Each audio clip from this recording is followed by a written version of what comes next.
إنك حميد مجيد.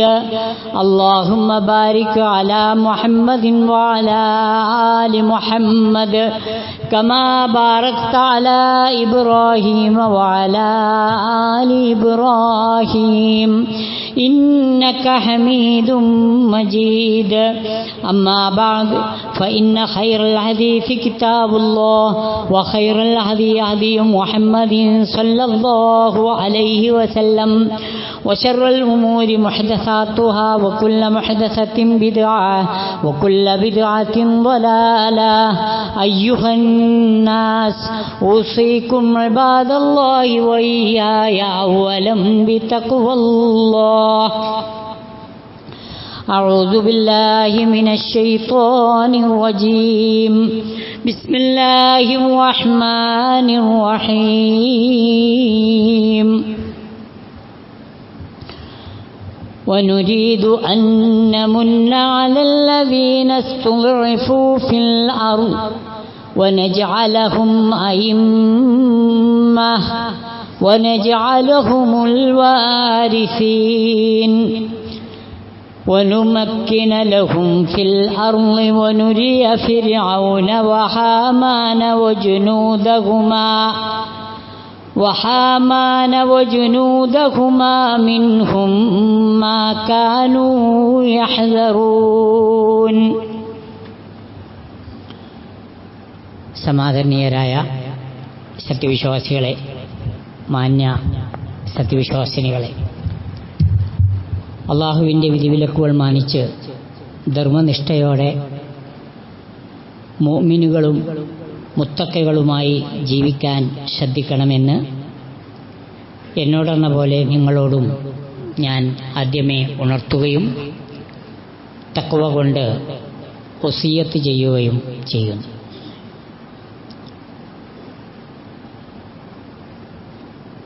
സത്യവിശ്വാസികൾ നിരന്തരമായി അള്ളാഹുവുമായി ബന്ധം പുലർത്തേണ്ടവരും ആ റബ്ബിൻ്റെ ശാസനകൾ അനുസരിച്ച് ജീവിക്കേണ്ടവരുമാണ്. എല്ലാ ആരാധനകളുടെയും കാമ്പും കാതലും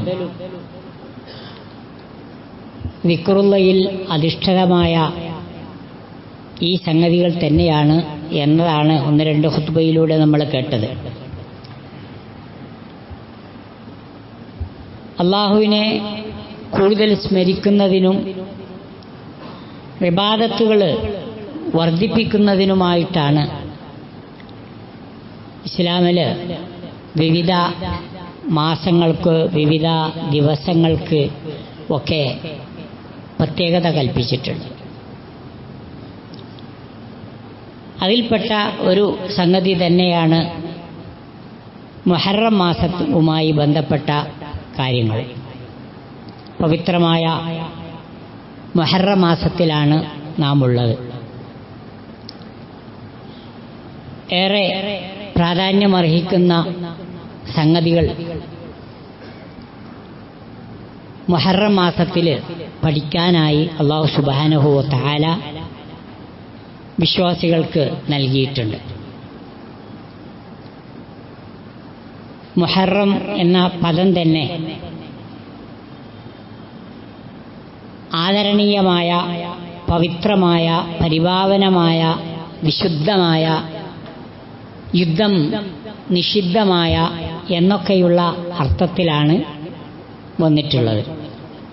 ആ മാസത്തിൻ്റെ പ്രത്യേകത കൊണ്ട് റസൂൽ തിരുമേനി സല്ലല്ലാഹു അലൈഹി വസല്ലം മുഹറം മാസത്തെ പ്രതിപാദിച്ചപ്പോൾ ഷഹ്റുല്ലാഹിൽ മുഹറം എന്നാണ് പ്രയോഗിച്ചത്. അള്ളാഹുവിൻ്റെ മാസമായ മുഹറം. എല്ലാ മാസത്തിൻ്റെയും അധിപൻ അള്ളാഹു തന്നെയാണ്.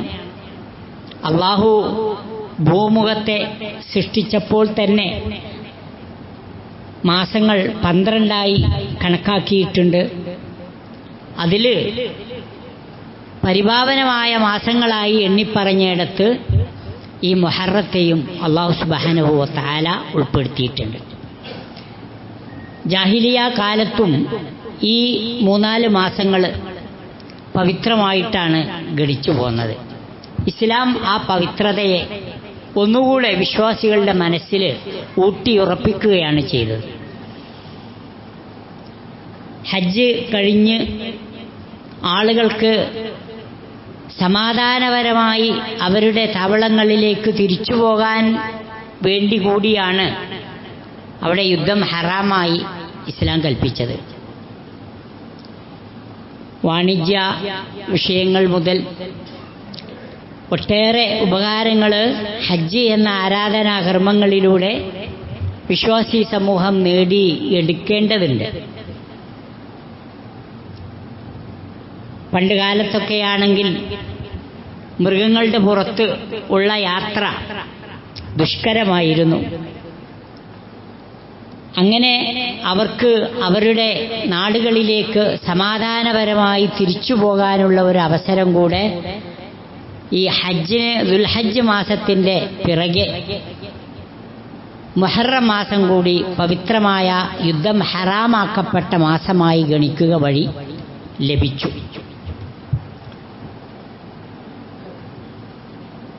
വിശുദ്ധ ഖുർആനിൽ ഇതേക്കുറിച്ച് പ്രതിപാദിക്കുന്നിടത്ത് പ്രത്യേകം എടുത്തു പറഞ്ഞിട്ടുണ്ട്, ഫലാ തുളിമു ഫീഹിന്ന, ഈ പവിത്രമായ മാസങ്ങളിൽ നിങ്ങൾ ആരെയും അതിക്രമിക്കാൻ പാടില്ല. അതിക്രമങ്ങളും മർദ്ദനങ്ങളും യുദ്ധവും ഒക്കെ ഏത് സമയത്തും ഏത് മാസവും നിഷിദ്ധം തന്നെ. എന്നാൽ ഈ പവിത്രമായ മാസങ്ങളിൽ അത് കൂടുതൽ നിഷിദ്ധമായി ഗണിക്കേണ്ടതുണ്ട്. അതുപോലെ തന്നെയാണ് നല്ല കാര്യങ്ങൾ ചെയ്യുന്നത് ഈ പവിത്ര മാസങ്ങളിൽ ഏറെ പ്രതിഫലാർഹം കൂടിയാണെന്ന് ഇസ്ലാം പഠിപ്പിക്കുന്നുണ്ട്. ആരാധനാകർമ്മങ്ങൾ കൂടുതൽ ചെയ്യാൻ വിശ്വാസികളെ ഈ തെരഞ്ഞെടുക്കപ്പെട്ട മാസങ്ങളും ദിവസങ്ങളും ഇസ്ലാം പഠിപ്പിക്കുന്നുണ്ട്. എല്ലാ സീസണിലും ആ ആരാധനാകർമ്മങ്ങൾ ലോകത്തിൻ്റെ ഏത് ഭാഗത്തുള്ള മനുഷ്യന്മാർക്കും മാറി മാറി ലഭിക്കാൻ പറ്റിയ പാകത്തിൽ ചാന്ദ്രവർഷമാണ് ഹിജ്റ കലണ്ടറിന് ഇസ്ലാം തിരഞ്ഞെടുത്തത്, അല്ലെങ്കിൽ അള്ളാഹു നമുക്ക് നൽകിയത്. അത് വല്ലാത്തൊരു പ്രത്യേകതയാണ്. സൗരവർഷത്തേക്കാൾ 11 ദിവസത്തെ കുറവാണ് ചാന്ദ്രവർഷത്തിനുള്ളത്. 365 ദിവസം സൂര്യനെ ആസ്പദമാക്കിയുള്ള കലണ്ടറിൽ ലഭിക്കുമ്പോൾ, ഒരു വർഷത്തിൽ ലഭിക്കുമ്പോൾ 354 ദിവസം മാത്രമേ ചാന്ദ്രവർഷത്തിന് ലഭിക്കുള്ളൂ. പക്ഷേ അതുകൊണ്ട് എല്ലാ സീസണുകളും മാറി മാറി വരും. കൊടുംചൂടിൽ വ്രതമനുഷ്ഠിക്കുന്ന ആളുകളുണ്ട്. അവർക്ക് ചിലപ്പോൾ അത് തണുപ്പുള്ള സീസണിൽ നോമ്പ് നോൽക്കാൻ പറ്റും. ക്രിസ്മസ് ആഘോഷം അങ്ങനെയല്ല, നമുക്കറിയാം. അത് നാടിൻ്റെ ലോകത്തിൻ്റെ ഏതെങ്കിലും ഭാഗത്തുള്ള മനുഷ്യന്മാർ ഏത് സീസണിലാണോ അവർ ക്രിസ്മസ് ആഘോഷിക്കുന്നത്, ആ സീസണിൽ തന്നെ ജീവിത അവസാനം വരെ അവർക്കത് ആഘോഷിക്കാൻ പറ്റും, അതേ നാടാണെങ്കിൽ. പക്ഷേ ഇസ്ലാമിൽ അങ്ങനെയല്ല. അപ്പോൾ എല്ലാ കാര്യങ്ങളിലും അതിൻ്റെ പ്രതിഫലനമുണ്ട്. അല്ലാഹു സുബ്ഹാനഹു വ തആല വിശ്വാസി സമൂഹത്തിന് ചെയ്തു തന്ന വലിയൊരു അനുഗ്രഹമാണത്. മുഹറം മാസത്തെ കുറിച്ച് പ്രതിപാദിക്കുമ്പോൾ ഒട്ടേറെ കാര്യങ്ങളെക്കുറിച്ച് വിശ്വാസി സമൂഹം ഓർമ്മകൾ അയർന്നിറക്കുന്നുണ്ട്. ആ കാര്യങ്ങളെക്കുറിച്ച് അവർക്ക് പഠിക്കാനുണ്ട്. വിശുദ്ധ ഖുർആനിൽ ഏറ്റവും കൂടുതൽ പേര് പരാമർശിക്കപ്പെട്ട പ്രവാചക ശ്രേഷ്ഠൻ മൂസാ അലൈഹിസ്സലാത്തു വസ്സലാം ഏറ്റവും വലിയ അനുസരണക്കേടുള്ള, ആരാലും വെറുക്കപ്പെടുന്ന ഒരു സമൂഹത്തിലേക്കാണ് നിയമിക്കപ്പെട്ടത്. അവരാണ് ജൂതന്മാർ. ഇന്നും അങ്ങനെ തന്നെയാണ്.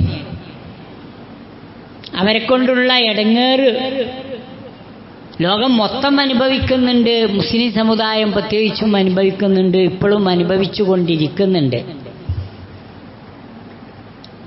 ഒരു 8-10 ദിവസത്തെ ഇറാനുമായുള്ള യുദ്ധത്തിൽ എന്താണ് യുദ്ധം എന്ന് ഇസ്രായേലിയർ മനസ്സിലാക്കി. ഇതുവരെ അവർ ഏതെങ്കിലുമൊക്കെ സൈനിക സംഘങ്ങളുമായി മാത്രമേ ഏറ്റുമുട്ടി ശീലമുള്ളൂ. ഇഷ്ടംപോലെ ആയുധ കൂമ്പാരങ്ങൾ അവർക്കുണ്ട്. സാമ്രാജ്യത്വ ദുശക്തികൾ മുന്നിലൂടെയും പിന്നിലൂടെയും ഒളിഞ്ഞും തെളിഞ്ഞും അവരെ സഹായിച്ചുകൊണ്ടിരിക്കുന്നുണ്ട്. വലിയ ചാര സംഘടന അവർക്കുണ്ട്. അത്യന്താധുനികമായ ആയുധ ശേഖരം അവർക്കുണ്ട്. അതുകൊണ്ട് തന്നെ ആർക്കും എതിർക്കാൻ പറ്റാത്ത ഒരു വലിയ തമ്മാടിക്കൂട്ടമായി ലോകത്തവരിങ്ങനെ അറിയപ്പെട്ടു വരികയായിരുന്നു. ഇപ്പോഴാണ് ആ പറയുന്ന പോലെയൊന്നുമല്ല. 48 മണിക്കൂറിനുള്ളിൽ ഹമാസ് എന്ന ആ സായുധ സംഘത്തെ ശരിയാക്കിത്തരാം എന്ന് പറഞ്ഞ് യുദ്ധത്തിനൊരുങ്ങിയ കൊടും ഭീകരനായ വംശഹത്യ നടത്തിക്കൊണ്ടിരിക്കുന്ന ജൂത നേതാവ് പക്ഷേ കൊല്ലം ഒന്നു കഴിഞ്ഞിട്ടും 10-60,000 ആളുകളെ കൊന്നൊടുക്കിയിട്ടും ഒട്ടേറെ കുഞ്ഞുങ്ങളെ വംശഹത്യ നടത്തിയിട്ടും നിരപരാധികളായ സ്ത്രീകളെയും മനുഷ്യന്മാരെയും ക്രൂരമായി മർദ്ദിച്ചൊതുക്കിയിട്ടും അവരിൽ നിന്ന് പിടിക്കപ്പെട്ട ആളുകളെ ഒളിപ്പിച്ചു വെച്ച ആളുകളെപ്പോലും രക്ഷപ്പെടുത്താൻ അവർക്ക് കഴിഞ്ഞില്ല. ലോകത്തിൻ്റെ മുമ്പിൽ ഈ തെമ്മാടിക്കൂട്ടം നാണം കെട്ടി നിൽക്കുകയാണ്. അതേക്കുറിച്ച് കൂടുതൽ പറയേണ്ടിയില്ല. എല്ലാവരും വാർത്തകൾ വായിക്കുന്നവരും കേൾക്കുന്നവരുമാണ്. എന്താണ് യുദ്ധത്തിൻ്റെ അവസ്ഥ, കെടുതി എന്ന് ഇറാനിൽ നിന്ന് ഏതാനും മിസൈലുകൾ വർഷിച്ചപ്പോൾ മാത്രമാണ് അവർക്കത് മനസ്സിലായത്. അത് തുടരുകയാണെങ്കിൽ ഇസ്രായേൽ എന്ന ഈ കടന്നൽ കൂട്ടത്തിൻ്റെ തമ്മാടിക്കൂട്ടത്തിൻ്റെ അഡ്രസ്സ് ഭൂമുഖത്തുനിന്ന് ഇല്ലാതാവുമെന്ന് മനസ്സിലായപ്പോഴാണ് സാമ്രാജ്യത്വ ദുശക്തികൾ അതിൽ ഇടപെട്ടത്, ആ യുദ്ധം നിർത്തിച്ചത്. പക്ഷേ ഇപ്പോഴും നമ്മുടെ പാവപ്പെട്ട ഗസയിലെ, ഫിലസ്തീനിലെ പാവപ്പെട്ട മുസ്ലിമീങ്ങൾ ഈ നരകയാതന അനുഭവിച്ചുകൊണ്ടിരിക്കുകയാണ്. അതിന് അറുതി വരേണ്ടതുണ്ട്. വിശ്വാസി സമൂഹം അതേക്കുറിച്ച് ആഴത്തിൽ ചിന്തിക്കേണ്ടതുണ്ട്. ഇതൊക്കെ യഥാർത്ഥത്തിൽ വെറുതെ പറയുന്നതല്ല. മുഹറവുമായി ബന്ധപ്പെട്ട് നമുക്ക് ചിന്തിക്കാൻ പറ്റിയ കാര്യങ്ങളാണ് ഇവിടെ യഥാർത്ഥത്തിൽ ഈ പറയുന്ന കാര്യങ്ങളൊക്കെ. മൂസാ അലൈഹിസ്സലാത്തു വസ്സലാം നിയോഗിക്കപ്പെട്ട ജനതയായിരുന്നു യഹൂദികൾ, ജൂതര്, ഇസ്രായേല്യര്. ആ പ്രവാചക ശ്രേഷ്ഠൻ അങ്ങേയറ്റം ഈ യഹൂദരിൽ നിന്ന്, തൻ്റെ പ്രബോധിത സമൂഹത്തിൽ നിന്ന് പ്രയാസങ്ങൾ അനുഭവിക്കേണ്ടി വന്നിട്ടുണ്ട്. വിശുദ്ധ ഖുർആനിലെ 28-ാമത്തെ അധ്യായമായ സൂറത്തു അൽ ഖസസ്, ഖിസ്സ എന്ന് പറഞ്ഞാൽ കഥയാണ്, ഖസസ് എന്ന് പറഞ്ഞാൽ കഥകൾ അല്ലെങ്കിൽ കഥനമാണ്. അതുകൊണ്ട് ഖുർആൻ ഉദ്ദേശിക്കുന്നത് 28-ാമത്തെ അധ്യായം, അതിലെ ഏതാണ്ട് ആദ്യം മുതൽ അന്ത്യം വരെ എന്ന് പറയാം. അതിൽ മൂസാ അലൈഹിസ്സലാത്തു വസ്സലാമിൻ്റെയും ഈ യഹൂദികളുടെയും ചരിത്രം അള്ളാഹു നമുക്ക് പറഞ്ഞു തരുന്നുണ്ട്. തുടങ്ങുന്നത് തന്നെ ബിസ്മില്ലാഹിർ റഹ്മാനിർ റഹീം, ത്വാസീം മീം തിൽക ആയാതുൽ കിതാബിൽ മുബീൻ. ത്വാസീൻ മീം, 3 അക്ഷര. പക്ഷെ അതൊരു മഹാ അത്ഭുതമാണ്. എന്താണ് അതിൻ്റെ ആശയം? അറബി ഡിക്ഷണറി രചിച്ചവർക്കും അറബി ഭാഷാ പിതാക്കളാണ് തങ്ങളെന്ന് വാദിക്കുന്നവർക്ക് പോലും അതിൻ്റെ അർത്ഥം അറിയാൻ കഴിയൂല. ആ വിജ്ഞാന മഹാസാഗരത്തിന് മുമ്പിൽ എല്ലാവരും ഒന്ന് ചെറുതാവുകയാണ്. അല്ലാഹു റസൂലുഹു ആലം, അതിൻ്റെ ആശയം നമുക്കറിയില്ല. ഏത് മുഫസ്സിലും എഴുതി വെക്കുന്നത് അങ്ങനെയാണ്. അത് അള്ളാഹ്ക്കേ അറിയുള്ളൂ, നമുക്കറിയില്ല. ഒരു മനുഷ്യന് എന്തെങ്കിലും ഒരു വിവരം നേടണമെന്നുണ്ടെങ്കിൽ ആദ്യമായിട്ട് അവനുണ്ടാകേണ്ട വിവരം എന്താണെന്നറിയോ? എനിക്കൊരു വിവരം ഇല്ല എന്നുള്ള വിവരം. ആ വിവരം ഉണ്ടാവുമ്പോഴേ ഇനി എന്തെങ്കിലും പഠിക്കണം എന്ന് തോന്നും.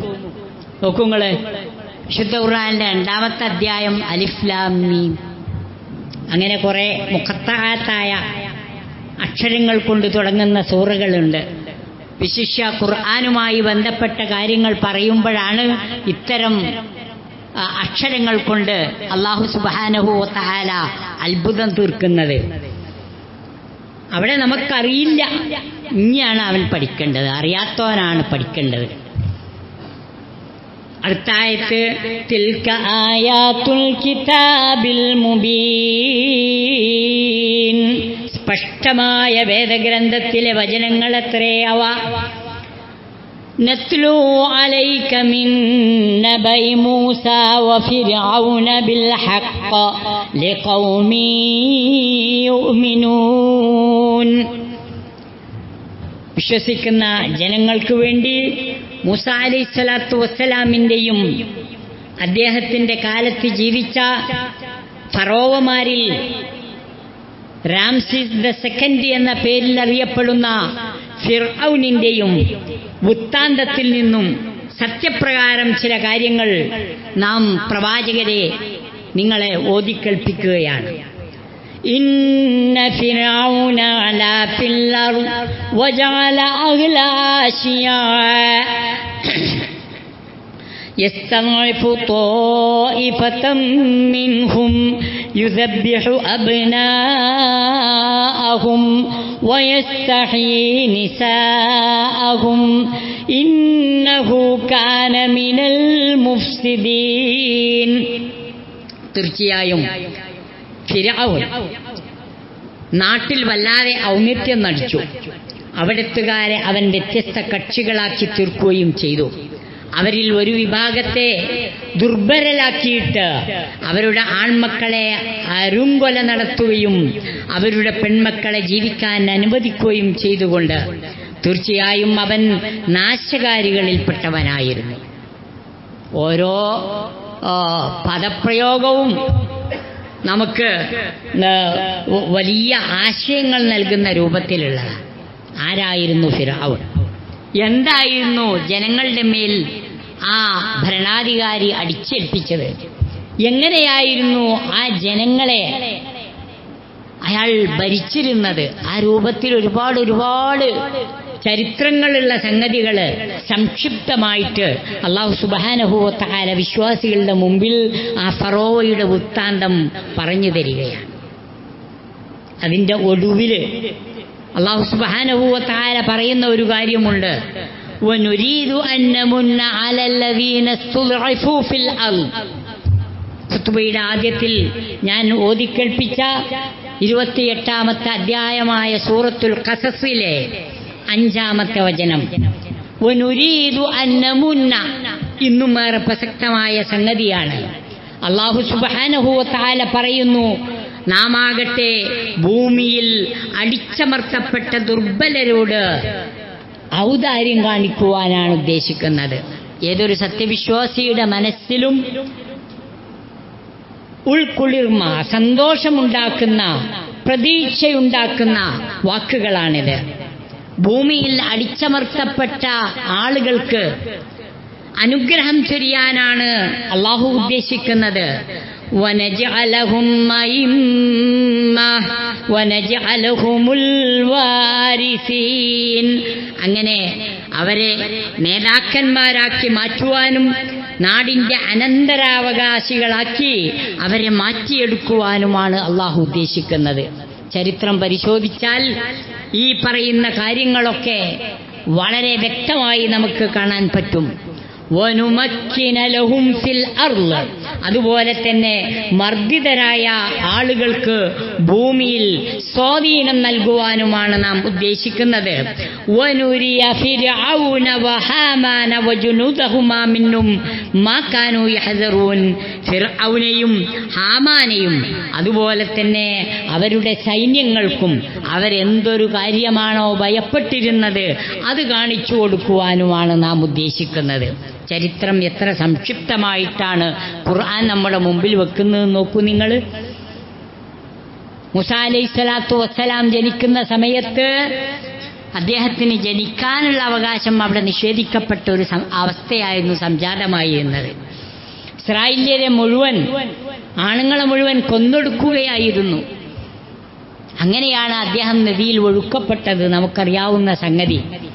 അള്ളാഹുവിൻ്റെ സംരക്ഷണത്തിൽ നദിയിലൂടെ ഒഴുക്കപ്പെട്ട മൂസ അലൈഹിസ്സലാത്തു വസ്സലാം ഏതൊരു വിഷയത്തിനാണോ അത്തരം ഒരു നിയമം പാസാക്കിയത്, ആരാണോ പാസാക്കിയത്, അതേ ഫിറഔന്റെ കൊട്ടാരത്തിന്റെ ചെലവിൽ വളരുകയാണ്. അല്ലാഹു സുബ്ഹാനഹു വ തആല ഒരു കാര്യം തീരുമാനിച്ചാൽ അത് നിങ്ങൾ അറിയാത്ത രൂപത്തിൽ അല്ലാഹു നടപ്പിലാക്കും. അതാണ് അവിടെ കണ്ടത്. ലോകത്ത് ഇന്ന് അരുങ്കൊല നടത്തുന്ന ജൂതന്മാരും അവർക്ക് ചിങ്കിടി പാടുന്ന എല്ലാവരും മനസ്സിലാക്കേണ്ട സംഗതിയാണ് ഇവിടെ ഖുർആൻ നമ്മുടെ മുമ്പിൽ വെക്കേണ്ടത്. ഒരിക്കലും സത്യവിശ്വാസികളുടെ സമൂഹം നിരാശരാകേണ്ടവരല്ല. വലാ തഹിനു വലാ തഹസനു വഅൻതുമുൽ അഅലൗന ഇൻ കുൻതും മുഅ്മിനീൻ എന്ന് ഖുർആൻ പറഞ്ഞിട്ടുണ്ടെങ്കിൽ അതൊരു യാഥാർത്ഥ്യമാണ്. നിങ്ങളൊരിക്കലും ദുർബലരാണെന്ന് നിങ്ങൾ വിചാരിക്കേണ്ടതില്ല.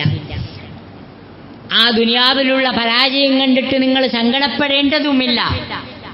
എന്നാൽ നിങ്ങളാണ് ഔന്നിത്യം പുലർത്തേണ്ടവർ, ഉന്നതർ. ഇൻ കുൻതും മുഅ്മിനീൻ, ഒരൊറ്റ കണ്ടീഷനേയുള്ളൂ. എന്താണ്? ശരിയായ വിശ്വാസികളാകാൻ നിങ്ങൾക്ക് സാധിക്കണം.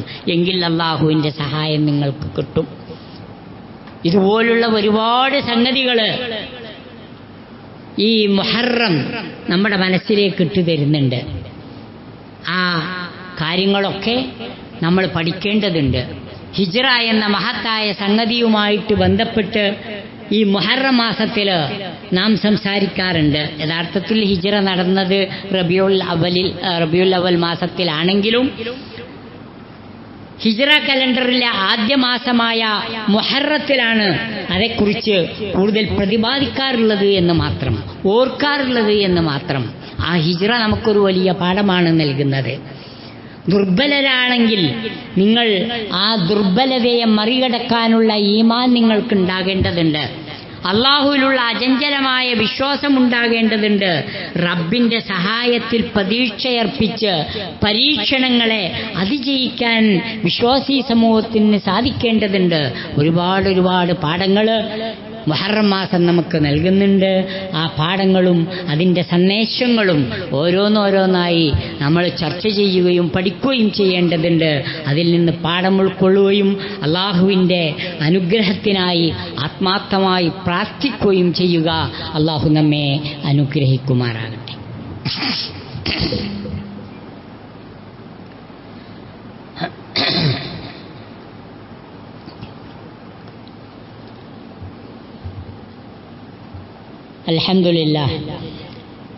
الحمد لله الذي هدانا لهذا وما كنا لنهتدي لولا أن هدانا الله والصلاة والسلام على رسول الله وعلى آله وصحبه أجمعين.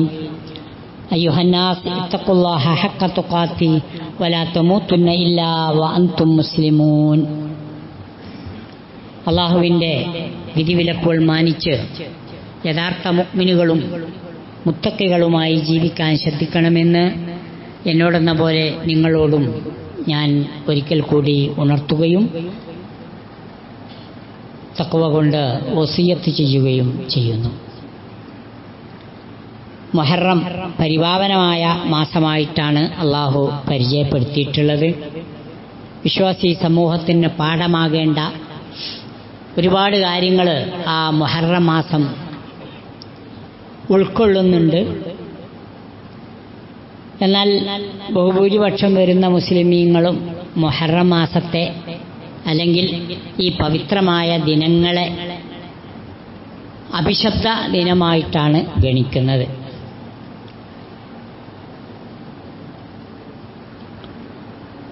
ഈ സമയത്ത് ഒരു നല്ല കാര്യവും ചെയ്യാൻ പാടില്ല എന്ന ഒരു ചിന്താഗതി വിശ്വാസി സമൂഹത്തിലുണ്ട്. ഏതില്ല എന്ന് പറഞ്ഞാലുണ്ട്. ഈ സമയത്ത് കുടിയിരിക്കൽ നടത്താറില്ല. പ്രസവത്തിന് ഭാര്യയുടെ വീട്ടിലേക്ക് അല്ലെങ്കിൽ മരുമകളുടെ വീട്ടിലേക്ക് കൊണ്ടുപോകാറില്ല. ഇനി അങ്ങനെ എന്തൊക്കെ നല്ല കാര്യമുണ്ടോ അതൊന്നും ചെയ്യാറില്ല. അതൊക്കെ അഭിശബ്ദമാണ്. ഈ മുഹറം 10 കഴിഞ്ഞോട്ടെ എന്നാണ് പറയാറുള്ളത്. നമുക്കൊന്നും അങ്ങനത്തെ വിശ്വാസമില്ല എന്ന് പറയുന്നവർ പോലും അറിയാതെ അതിൻ്റെ ഭാഗവാക്കായി മാറാറുണ്ട്. എന്നാൽ ഈ മുഹറം 10ൻ്റെ ഇടയിൽ നമ്മളാരെങ്കിലും കല്യാണം നടത്തുമോ? അവിടെ ചോദ്യം.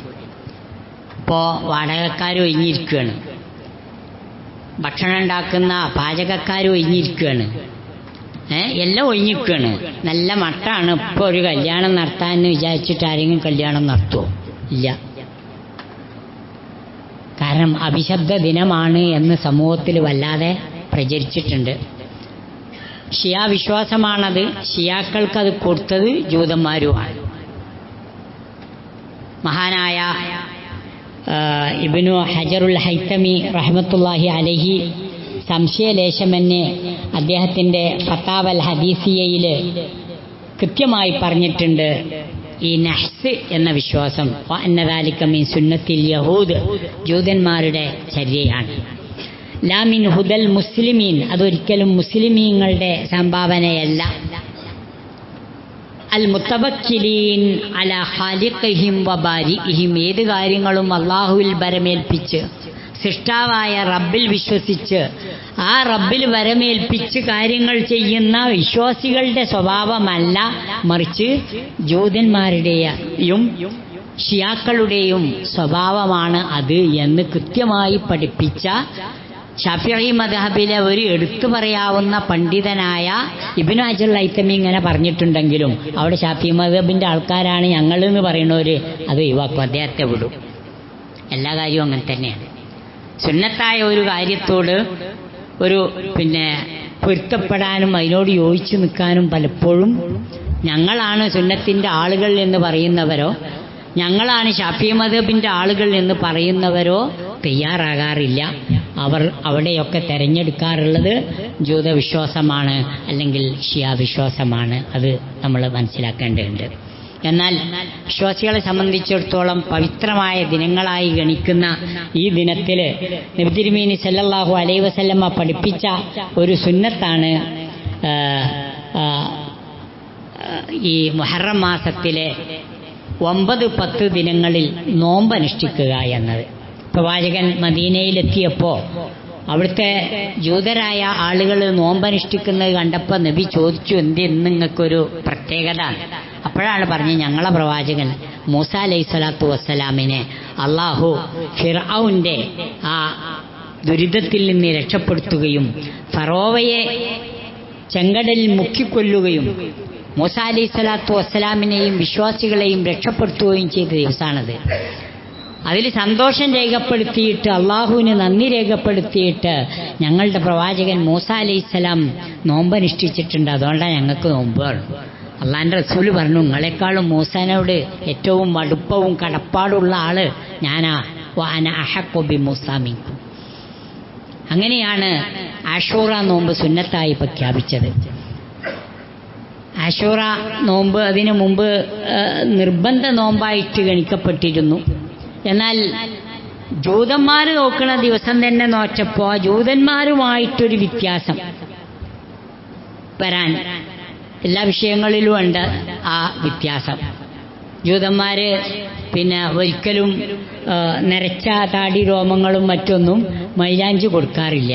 അപ്പോൾ നബി സല്ലല്ലാഹു അലൈഹി വസല്ലമ പറഞ്ഞു, ഓലയിട്ടൊരു വ്യത്യാസം വേണം, ഒരു മൈലാഞ്ചി കൊടുക്കുന്നത് നല്ലതാണെന്ന് പറഞ്ഞു. ഓരോ വിഷയത്തിലുണ്ടത്. ഇതിലും അങ്ങനെ തന്നെ. സഹാബികൾ വന്നിട്ട് ഇത് ജൂതന്മാർ നോൽക്കണ ദിവസമല്ലേ നബി എന്ന് പ്രയാസപ്പെട്ടപ്പോൾ, എന്നാൽ പിന്നെ ഞങ്ങൾ 9 കൂടെ നോറ്റുള്ളൂ എന്ന് പറഞ്ഞു. പ്രവാചകൻ പ്രഖ്യാപിക്കുകയും ചെയ്തു, അടുത്ത കൊല്ലം ഞാൻ ജീവിച്ചിരിക്കുകയാണെങ്കിൽ ഞാൻ 9 നോൽക്കുന്നു. പക്ഷേ പ്രവാചകൻ ആ കൊല്ലം ജീവിച്ചിരുന്നില്ല, അതിന് മുമ്പായിട്ട് മരണപ്പെട്ടു പോയി. പക്ഷേ പ്രവാചകൻ ഒരു സംഗതി പറഞ്ഞാലും സുന്നത്തായി മാറും, ചെയ്താൽ മാത്രമല്ല. അംഗീകരിച്ചാലും ഒരു കാര്യം കണ്ടിട്ട് അംഗീകരിച്ചാലും അത് സുന്നത്താകും. അപ്പം അതുകൊണ്ട് ഇത് 9 നോൽക്കൽ സുന്നത്താണ്. ഇതിനെ വ്യാഖ്യാനിച്ചുകൊണ്ട് ഹദീസ് പണ്ഡിതന്മാർ പറഞ്ഞിട്ടുണ്ട്, ഇനി ഒരാൾ 10 നോറ്റു, അയാൾക്ക് അതിൻ്റെ മുമ്പ് 9 നോൽക്കാൻ പറ്റിയില്ലെങ്കിൽ ആ ജൂതന്മാരോട് എതിരാകാൻ വേണ്ടി വേണമെങ്കിൽ 11 കൂടെ നോക്കണതിന് കുഴപ്പമില്ല. അപ്പോൾ 10 11 നോൽക്കാം, അതല്ലെങ്കിൽ 9 10 നോൽക്കാം. ഇനി 10 മാത്രം നോറ്റാലും അത് അങ്ങനെ പിന്നെ അതിൻ്റെ സുന്നത്തിന് യാതൊരു കുറവും വരൂല എന്ന സംഗതിയും നമുക്ക് പഠിക്കാൻ പറ്റും. അപ്പോൾ മുഹറം 9, 10 ദിനങ്ങളിൽ ആ സുന്നത്ത് നോമ്പ് വളരെ പ്രധാനപ്പെട്ട ഒരു സുന്നത്താണ്. ആ ഒരു വർഷത്തെ മുഴുവൻ പാപങ്ങളും പൊറുക്കപ്പെടാൻ മാത്രം പര്യാപ്തമാണ് ആ നോമ്പ് എന്ന് നബി തിരുമേനി സല്ലല്ലാഹു അലൈഹി വസല്ലമ പഠിപ്പിച്ചിട്ടുണ്ട്. അല്ലാഹു സുബ്ഹാനഹു വ തആല പ്രവാചകനിലൂടെ വന്നു കിട്ടിയ യഥാർത്ഥ സുന്നത്ത് മനസ്സിലാക്കുകയും പഠിക്കുകയും അതനുസരിച്ച് ജീവിക്കുകയും ചെയ്യാൻ നമുക്ക് തൗഫീഖ് നൽകി അനുഗ്രഹിക്കുമാറാകട്ടെ. നമ്മിൽ നിന്നും രോഗികളായ ആളുകൾക്ക് അല്ലാഹു സുബ്ഹാനഹു വ തആല രോഗശമനം നൽകി അനുഗ്രഹിക്കുമാറാകട്ടെ. നമ്മിൽ നിന്നും ഏതേത് രംഗത്തൊക്കെ പ്രയാസം അനുഭവിക്കുന്നുണ്ടോ, മാനസികമായ പ്രയാസങ്ങളാണെങ്കിലും സാമ്പത്തികമായ പ്രയാസങ്ങളാണെങ്കിലും വേറെ ഏത് രൂപത്തിലുള്ള പ്രയാസങ്ങളാണെങ്കിലും അല്ലാഹു സുബ്ഹാനഹു വ തആല നമ്മളെല്ലാം അനുഭവിക്കുന്ന ആ പ്രയാസങ്ങളിൽ നിന്നെല്ലാം നമുക്ക് മുക്തിയും സമാശ്വാസവും നൽകി അനുഗ്രഹിക്കുമാറാകട്ടെ. നമ്മിൽ നിന്നും മരണപ്പെട്ടു പോയ നമ്മുടെ മാതാപിതാക്കൾ, ബന്ധുമിത്രാദികൾ, സഹോദരി സഹോദരങ്ങൾ, ഉറ്റവർ ഉടയവർ എല്ലാവർക്കും അല്ലാഹു സുബ്ഹാനഹു വ തആല മഗ്ഫിറത്തും മർഹമത്തും പ്രദാനം ചെയ്യുകയും അല്ലാഹുവിൻ്റെ ജന്നാത്തുൽ ഫിർദൗസിൽ അവരെയും നമ്മയും അല്ലാഹു ഒരുമിച്ച് കൂട്ടുകയും ചെയ്യുമാറാകട്ടെ. അല്ലാഹുമ്മ ഗ്ഫിർ ലിൽ മുഅ്മിനീന വൽ മുഅ്മിനാത്ത് والمسلمين والمسلمات الأحياء منهم والأموات يا مجيب الدعوات ويا قاضي الحاجات اللهم اغفر لنا ولإخواننا الذين سبقونا بالإيمان ولا تجعل في قلوبنا غلا للذين آمنوا ربنا إنك رؤوف رحيم اللهم لا تدع لنا ذنبا إلا غفرته ولا عيبا إلا سترته ولا مرضا إلا شفيته ولا هما إلا فرجته ولا حاجة من حوائج الدنيا والآخرة إلا قضيته برحمتك يا أرحم الراحمين.